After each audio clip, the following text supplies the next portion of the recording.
Bienvenue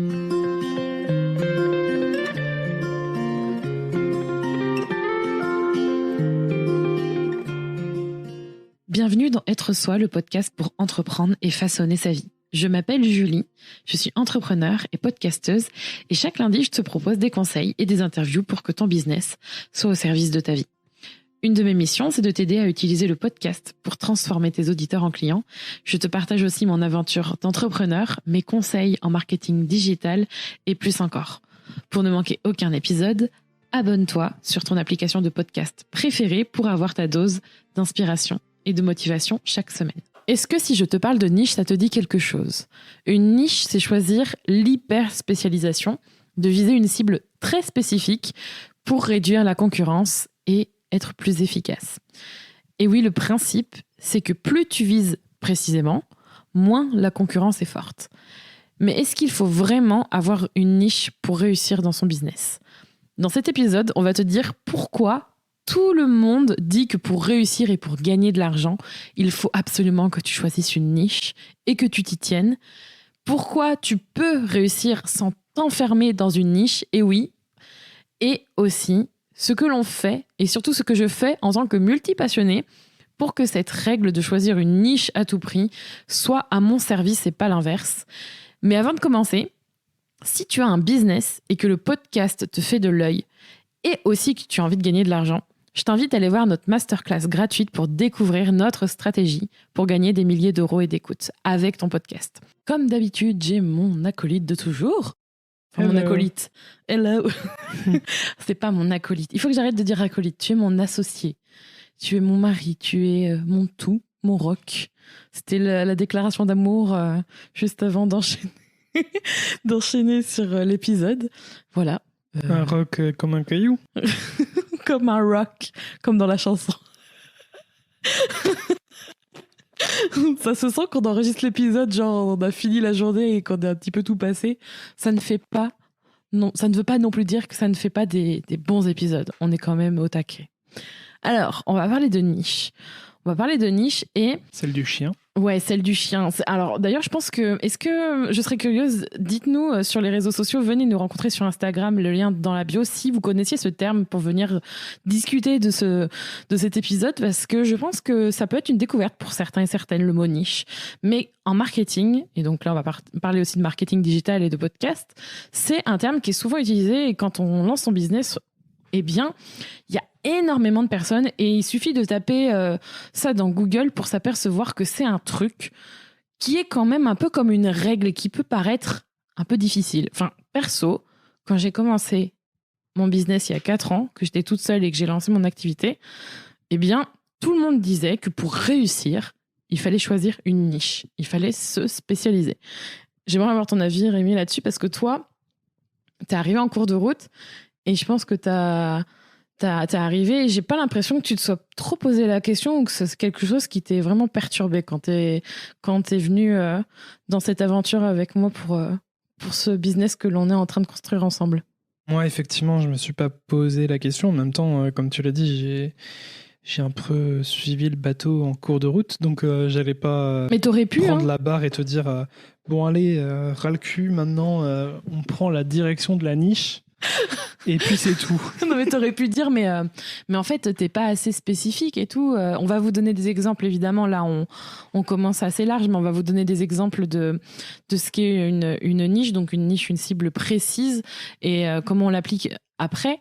Mais t'aurais pu me dire ouais mais non mais là en fait ça va pas du tout, tu vois, en mode j'ai vu que c'était comme ça que ça fonctionnait. Et t'aurais pu me dire ça en fait. Mais en fait il y a plein de raisons pour lesquelles je ne l'ai pas fait. Déjà la première raison c'est que je ne suis pas aussi pointu dans le marketing que toi. Donc ça règle déjà une chose. Et puis surtout, avant que tu te lances dans ton business, et comme le savent certains de nos auditeurs et auditrices surtout, je crois, c'est que avant de te lancer, tu tenais un blog et une chaîne YouTube de cosmétiques. Ah oui. Et de tutos beauté, tout ça. Et à cette époque-là, alors que ce n'était pas ton business, c'était a priori quand tu as commencé, c'était pas dans une optique d'en vivre. Je me sens vieille. C'était vraiment par passion. Mon Dieu. Mais déjà à ce moment-là, tu étais pris dans ce tourbillon de la niche absolue et obligatoire. Tu sens que t'as vécu le truc et que t'en as vraiment eu ras le cul. En fait, c'est pas que j'en ai eu ras le cul. Ça va être riche en expressions superbes, magnifiques. C'est pas que j'en ai eu T'en as pas ras le cul ? Je comprends pas, moi. C'est pas que j'en ai eu ras le cul, mais c'est surtout que j'étais triste pour toi dans le sens où, comme t'avais intégré que c'était le truc obligatoire pour réussir, eh bien, t'as suivi le truc à la lettre, en fait. Et en fait, le parcours de ton blog et de ta chaîne beauté, à l'époque, c'était la course à la niche. C'est vrai. Qui arrivera en premier à la niche. Ouais. Et avec cette niche. Et donc, ça a commencé par simplement, tu parlais de tes découvertes beauté et ce que tu mettais en place pour toi. Ouais, ce que j'aimais. Ensuite, tu as découvert les soins et la cosmétique asiatique en particulier, ouais. Qui t'a beaucoup plu et qui t'intéressait beaucoup parce que tu étais de base déjà passionné par la culture japonaise notamment. Donc ça a été un peu un pied d'entrée. Est-ce que ça se dit ça ? Un pied d'entrée. On est en train d'inventer des expressions. Hein. Je suis désolé pour ce vocabulaire qui vient d'ailleurs, mais j'espère que vous arrivez à nous suivre quand même. Mais... Moi, j'ai tellement envie qu'on fasse un petit catalogue ou un petit carnet de toutes les expressions le dictionnaire Kinoko qu'on utilise dans ce podcast parce que je pense qu'il y aurait de quoi faire. Mais tout ça pour dire que voilà, donc t'as commencé à vouloir te nicher avec la cosmétique asiatique. Ça perturbe ce mot aussi. Mais ce n'était pas assez. Non. Ce n'était pas assez pointu. Donc, tu as dérivé sur cosmétique coréenne et japonaise.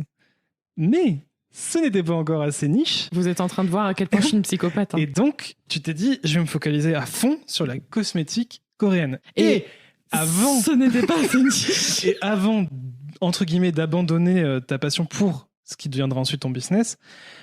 Puis notre business. Même si j'aime toujours ça, hein, les cosmétiques. Hein, petit spoiler. Mais j'en parle plus comme j'en parlais avant. Tu n'y consacres plus autant de temps. Non. C'est du privé. C'est du privé. Donc, avant de lancer le business Kinoko d'aujourd'hui, tu t'es dit, finalement, je vais me focaliser à fond sur les soins.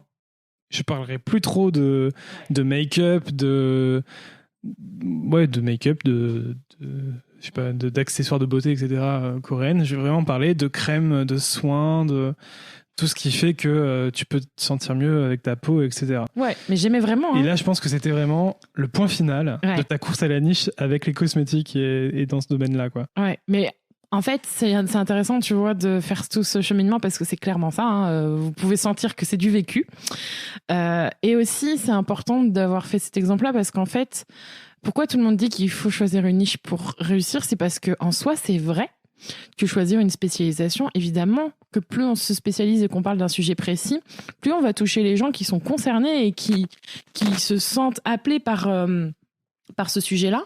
Et souvent, on parle d'audience ciblée, d'audience spécialisée, d'audience niche. Et moi, en faisant ça, j'avais vraiment envie de toucher les personnes qui étaient sensibles aux soins de la peau à l'époque, coréens, et qui avaient envie justement d'en savoir plus par rapport à ça. Et c'était très, très, très spécialisé. Mais en fait, tout le monde dit que pour réussir, il faut faire ça, mais on questionne jamais vraiment ce modèle-là. Et on est tout le temps dans une recette à suivre, en fait. Et comme l'expliquait Rémi, moi, j'ai voulu bien faire, en fait. Et je pense que c'est difficile quand on commence à suivre ce modèle-là, parce qu'on pense bien faire, mais finalement, on se perd, on se reconnaît plus là-dedans. On a l'impression que c'est juste une règle qu'on suit, un peu comme à l'école ou comme un truc qu'on nous apprend. Mais dans le fond, je sentais que c'était pas forcément ça que j'avais envie de faire. J'avais envie de faire d'autres choses. Puis au-delà de se perdre, c'est que c'est une course sans fin. Là, comme on l'a montré, il y a eu vraiment plein d'étapes différentes et je pense que tu aurais pu continuer comme ça. Tu aurais pu te dire, finalement, oui, les soins coréens, c'est cool, mais en fait, je vais me consacrer aux soins de cette marque coréenne-là, précisément. Puis après te dire, en fait, je vais me concentrer sur la gamme de cette marque, précisément, qui est en Corée. Mais... Que sur ce produit. Mais après, en soi, on se moque là, mais très clairement... on va faire une grosse parenthèse, c'est quelque chose qui fonctionne et ça peut vous convenir en fait. Ça peut vous convenir. Peut-être que vous aimez vraiment beaucoup, vous parlez que d'un truc très spécialisé, mais ça vient de vous en fait. Ça vient plus d'une envie profonde de se spécialiser dans le sens où vraiment ça vous passionne tellement que vous voulez parler que de ça. C'est un truc hyper important pour vous et vous savez que vous allez parler que de ça pendant plusieurs mois, voire plusieurs années parce que profondément vous avez tellement de choses à dire que vous allez prendre cette direction et c'est une évidence. Et ça, c'est top parce que je suis très honnête avec vous, ça fonctionne. C'est une vérité. C'est aussi pour ça, je pense que beaucoup de personnes parlent de ça parce que c'est entre guillemets, une règle qui fonctionne. Mais pourquoi on fait cet épisode aujourd'hui ? Parce que pour moi, ça ne s'est jamais vraiment vérifié et je me suis longtemps perdue là-dedans. Et c'est quelque chose que je tenais à faire avec Rémi depuis longtemps, cet épisode, parce que clairement, c'est difficile à vivre quand on est quelqu'un qui aime faire beaucoup de choses, qui aime parler de beaucoup de choses, qui aime mettre au service de son audience et de ses clients beaucoup de ressources qu'elle a en elle. Et c'est d'autant plus compliqué quand on a l'impression qu'on sort d'un cadre qui est établi et qu'on ne voit pas de modèle différent. Et je vous invite notamment à aller écouter, après cet épisode, l'épisode « Je suis multipassionnée » qui est l'épisode 30 du podcast Être Soi, pour mieux comprendre pourquoi je dis ça. Parce que clairement, j'ai toujours cherché à m'écouter, mais on est souvent... on s'emprisonne en fait, soi-même, mais aussi accompagné par tous ces modèles qu'on peut voir. Et c'est important pour moi justement d'être un peu... moi en fait, pas un peu, mais d'être moi. Et Rémi est aussi lui-même et ça compose notre business, nos deux personnalités. Mais c'est aussi pour ça que j'en parle, c'est parce qu'on s'emprisonne dans des modèles et dans des façons d'être. Et je veux vous dire qu'il y a d'autres façons de faire. On n'est pas obligé de suivre l'ordre établi, entre guillemets, de la niche à tout prix, de l'audience niche. On va vous expliquer pourquoi on parle d'audience, etc. Mais c'est important de s'écouter et je vous invite à aller l'écouter juste après. Vous comprendrez peut-être un peu plus pourquoi. Mais pourquoi, finalement, on dit que tout le monde doit suivre une niche pour réussir ? Parce que ça fonctionne, c'est une réalité. Par contre, il est possible de... Et quand on parle de réussir, c'est-à-dire de gagner de l'argent, d'avoir un business qui grandit, d'avoir un business qui se développe, qui évolue, c'est absolument possible de réussir son business sans s'enfermer dans une niche. Et en tant que multipassionné, pour moi, cette règle de choisir une niche à tout prix, j'ai décidé en fait, c'est en étudiant un peu la question pour cet épisode, on l'a fait naturellement en fait. On s'est servi de cette notion-là pour qu'elle soit à notre service et pas l'inverse. Et vraiment, c'est un truc qui m'a là aujourd'hui, j'ai trouvé vraiment le fil conducteur pour vous expliquer tout ça avec Rémi. Mais on dit oui, il faut pas choisir une niche, absolument une seule chose pour réussir. Mais finalement, ce que l'on fait dans notre business, c'est quand même utiliser cette notion-là, mais pas comme une règle définie qu'on doit suivre en fait. C'est vraiment nous, on l'utilise pour faire en sorte que notre business soit efficace. Donc, je disais tout à l'heure avec Rémi, justement, notre business, il a pas mal évolué. Et Rémi, t'as pris l'exemple des cosmétiques, mais aujourd'hui, notre business, ça n'a rien à voir. Enfin, on ne vend pas de cosmétiques aux dernières nouvelles. Et une niche, en fait, souvent, on parle de niche pour une cible précise. En gros, on parle d'une audience niche, tu vois, souvent. On dit il faut choisir des gens bien précis, une audience bien précise. Et ça, c'est vrai que c'est important de la connaître. Je pense que d'ailleurs, ça aide, enfin, je pense que tu seras d'accord avec moi, ça aide de savoir à qui on parle quand on veut vendre ou quand on veut passer un message. Oui. Et d'ailleurs, c'est ce qu'on apprend dans le podcast Ton Business, notamment. Donc forcément, je vais pas dire le contraire. On va prendre l'exemple de notre formation, mais aussi de notre business pour vous montrer un peu comment ça fonctionne chez nous.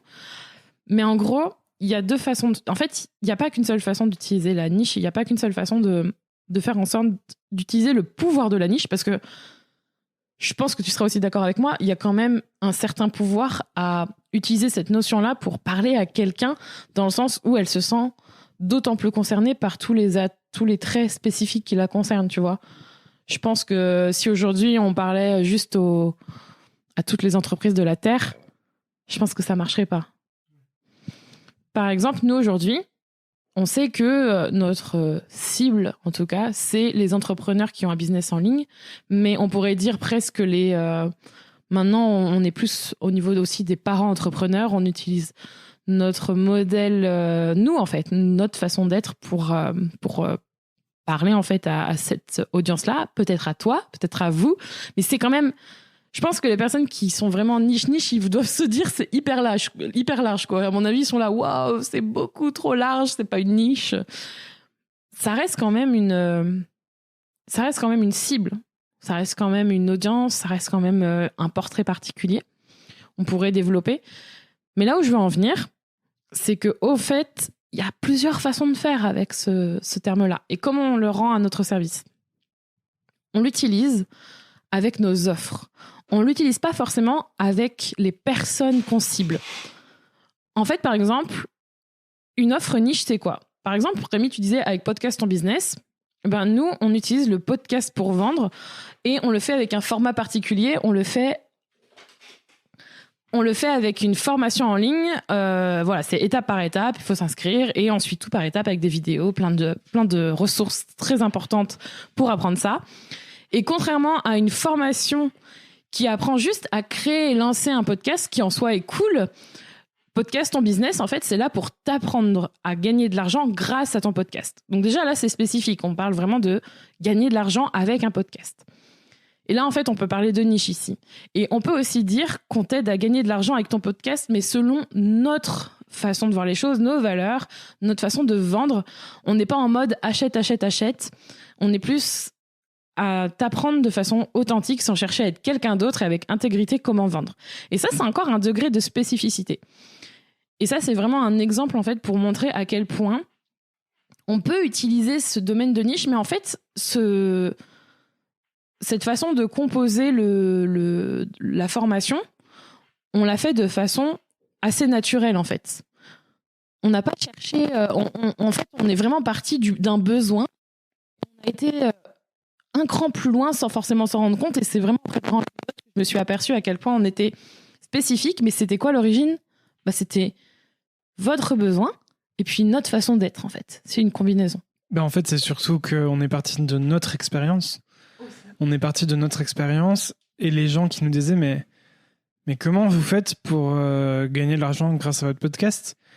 Et c'est vrai que nous, à l'époque, avant de faire la formation et qu'on nous posait la question, on était là, c'est facile, en fait. On fait juste ce qu'on a envie de faire. Et puis voilà. Et puis c'est vrai qu'en fait, tu te rends vite compte que ce qui te semble facile à toi, mais c'est parce que tu le fais depuis des années et ça s'est ancré comme une habitude.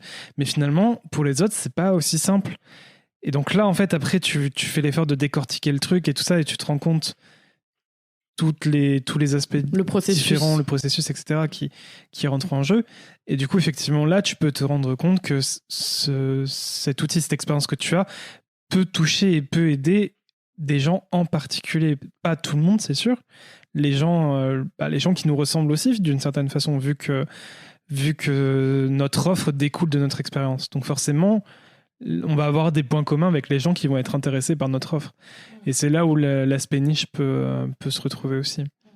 Et souvent, que ce soit avec Podcast en business, avec les accompagnements privés qu'on a, avec nos co-tribe et tout, souvent on est là, oui, il faut quand même savoir à qui vous parlez. Il y a quand même un travail souvent sur l'audience et la cible.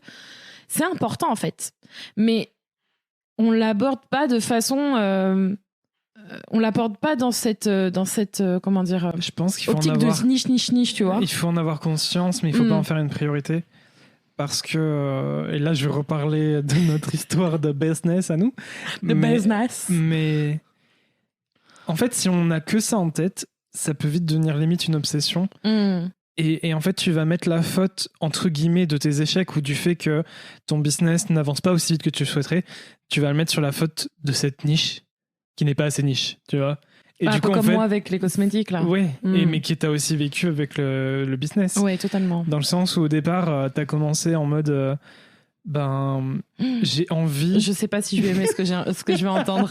J'ai l'impression d'être sur le canapé du psy, là.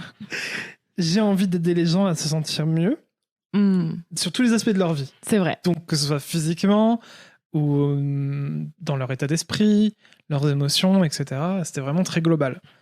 Ensuite, tu t'es dit, ouais, mais moi, si j'ai réussi à aller mieux, c'est en quittant le salariat et en construisant, en devenant entrepreneur. Donc, je vais maintenant m'adresser aux gens qui veulent devenir entrepreneurs ou qui le sont déjà.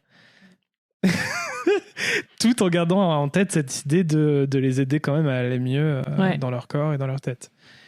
Et puis, tu t'es rendu compte que mais c'est trop large, quoi. Donc, il faut que je fasse une niche encore. Ça sent qu'il se moque de moi, là. Non, c'est pas du tout. C'est une rétrospective. Je trouve ça très intéressant. C'est vrai. Et tu t'es dit, donc non, ouais, c'est pas assez niche. Et puis, c'est pour ça que ça avance pas aussi vite que je voudrais que ça avance.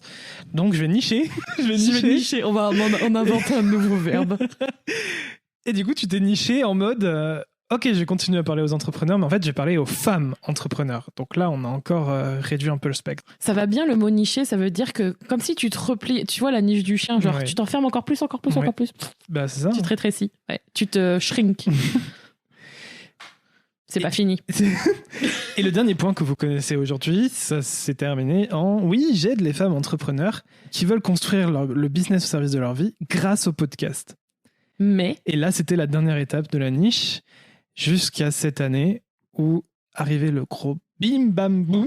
C'est Rémi bim bam boum en fait. Toute la niche en l'air et c'est oui, on veut aider les gens à construire le business au service de leur vie. Donc là en fait on a réélargi la niche finalement. Ouais. Au revoir mes plans. Certes grâce au podcast, grâce à notre offre Podcast ton business, mais ce n'est pas notre seule offre. Donc on a aussi Kinoko Tribe qui ne s'adresse pas forcément aux gens qui veulent forcément podcast. Non, c'est vrai. Même si c'est compatible. Oui. Mais on a aussi Amour du business qui effectivement peut aussi intégrer le podcast, mais c'est pas obligatoire non plus. On a Clarity qui est aussi là pour aider les gens à gagner en clarté et à passer à l'action. Rien à voir avec le podcast, même si ça peut très bien être complémentaire, mais en fait on s'est juste dit on aime plein de choses, on est expert dans plein de domaines. Pourquoi on se renferme et pourquoi on garde tout ça à l'intérieur parce qu'on s'est dit il faut qu'on se niche. Et on s'est dit non, on va tout laisser sortir et on va laisser libre cours à notre inspiration et notre créativité et on va tester, on va être surtout nous-mêmes en fait, quoi. En fait c'est hyper important. Alors souvent aussi j'ai dit attention aux personnes qui sont expertes dans tout. Et en fait je pense qu'il y a une différence à faire entre les gens qui disent tout savoir sur tout et les gens qui ont une expertise sur un domaine et qui vous disent voilà je vais t'accompagner d'un point A à un point B et t'expliquer comment j'ai réussi, de quelle manière, voici comment et voici ce que ça a donné, est-ce que tu veux faire la même chose. Et c'est en fait nous on applique vraiment cette façon de faire. J'ai vraiment un regard très critique sur les personnes qui sont expertes à 2000% sur tout et qui disent avoir toutes les réponses.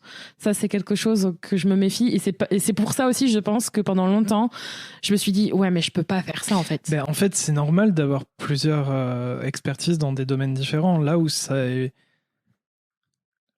plus étrange, c'est quand tu es une personne qui se présente en mode ça reste un domaine précis, tu vois, mais il connaît tout, et là, il est expert en tout. Dans le sens où, par exemple, nous, dans notre domaine, on pourrait très bien dire on est expert en podcast, on est expert en YouTube, on est expert... ce qui n'est pas le cas. Non. Nous, on dit ouvertement, on délègue notre montage YouTube. Parce qu'effectivement, on n'est pas expert. On n'est pas expert en montage YouTube. On pourrait prendre le temps de le faire, mais c'est pas. Et on pourrait apprendre, mais c'est pas notre priorité. Et au bout d'un moment, il faut aussi choisir par rapport à ce qu'on a envie.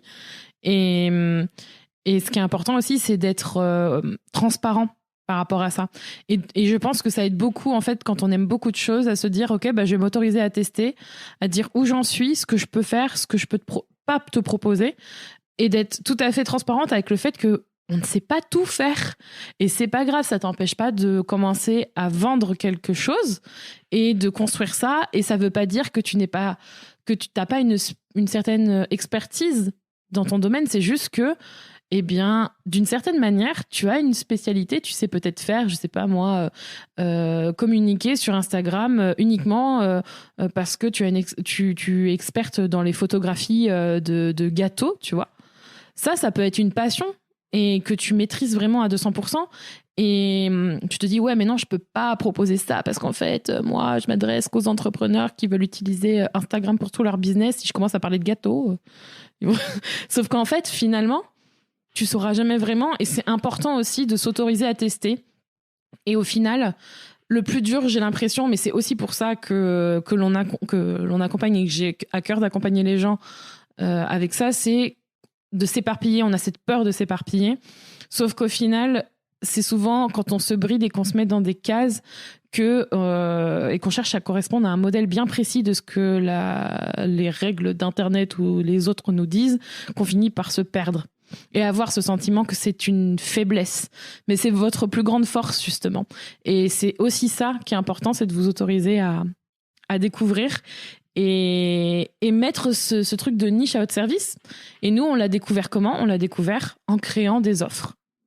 Et c'est en faisant des offres qui sont spécifiques, qui répondent à un besoin quand même spécifique, que l'on peut mettre au service de notre audience nos différentes facettes. Et j'ajoute un morceau assez particulier. On est un duo.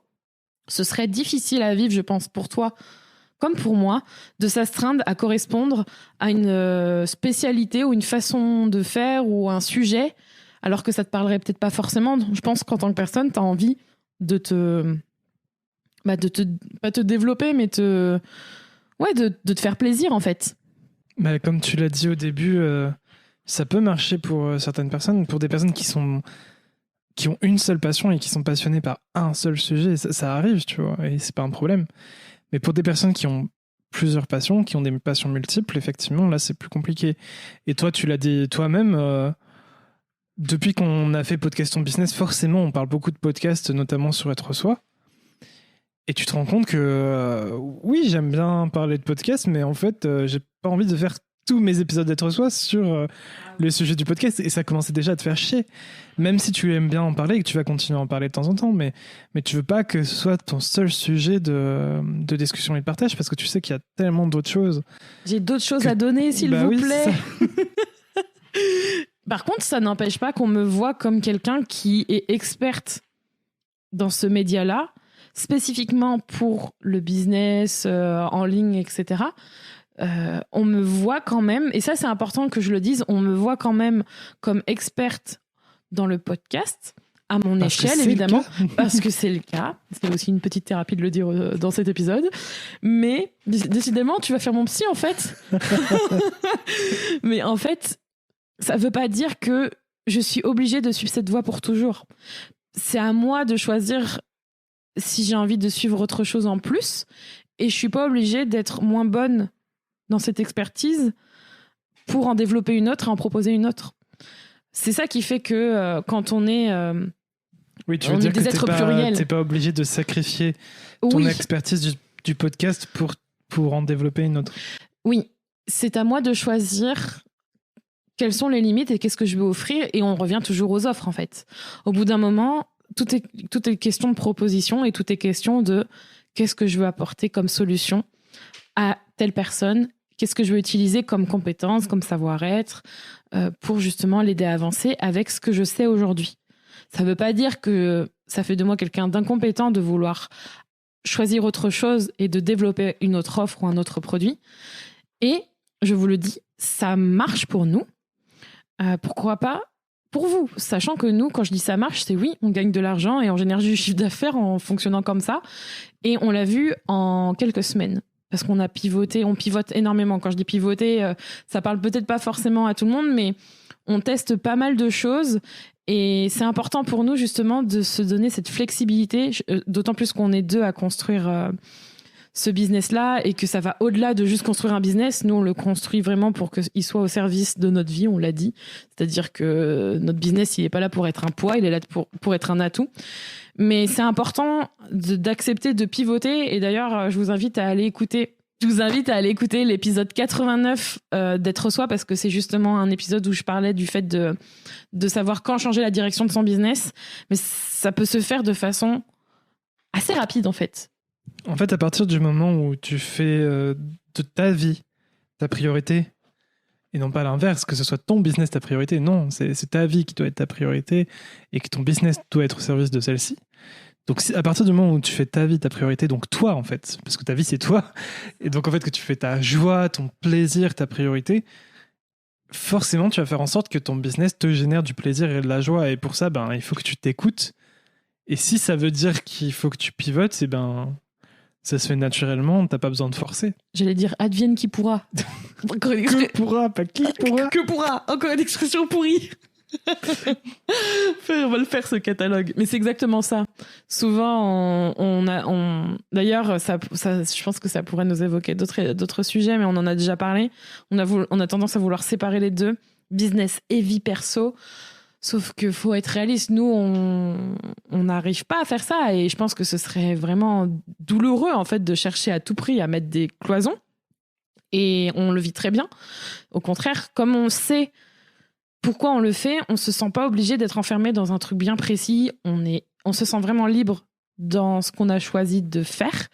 Et je pense que c'est hyper important. Et c'est ça aussi qui fait que on se sent pas obligé de choisir une niche spécialement pour réussir.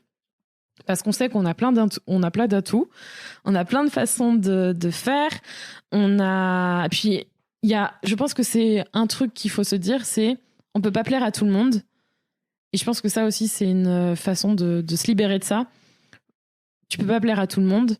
Et c'est pas parce que tu te spécialises à fond que ça va t'aider en fait à être accepté ou mieux aimé, parce que, je sais pas, des fois on a l'impression que ça va nous aider à être mieux. Il faut aussi accepter ce truc que non, tu plairas pas à tout le monde, et de quand même tenter le coup. Et je te le dis, il faut accepter le changement. Donc, ce petit message pour les personnes qui se sentent obligées de choisir une niche pour réussir, sache que je te comprends. Vu, Rémi, ce que tu as raconté en exemple pour décomposer tout ça, je suis la première à avoir eu des problèmes avec ça, à être perfectionniste, à vouloir absolument rentrer dans une case pensant que c'était la seule règle de la réussite. Ce n'est pas le cas. Donc maintenant, quelle sera la prochaine étape pour toi pour enfin faire en sorte que ton business soit au service de ta vie et faire en sorte qu'il te serve toi? Est-ce que ça veut dire pivoter et changer et accepter ta pluralité? Si c'est le cas, je t'invite à le faire dès maintenant. Merci d'avoir écouté cet épisode d'Être Soi. Tu peux retrouver les notes de cet épisode ainsi que tous les épisodes d'Être Soi sur juliekinoko.fr. Pour soutenir le podcast, je t'invite à noter, commenter et partager le podcast Être Soi sur ton application de podcast préférée comme Apple Podcasts par exemple. Ton soutien est important pour permettre à d'autres personnes de mettre leur business au service de leur vie. On se retrouve pour un prochain